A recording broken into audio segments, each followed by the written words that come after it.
Биздин айыл чоң болгондуктан машина да көп, эл да көп жүрөт.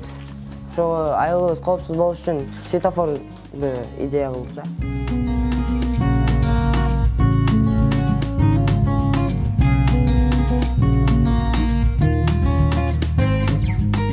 Ошо Бекназар досум менен паяльник менен иштедик, экөөбүз иштедик.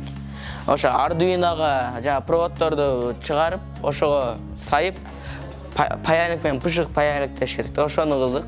Калган жактарын санжар программасын карады, софиктерин жайгаштыруу, полный жайгаштыруу изат карады.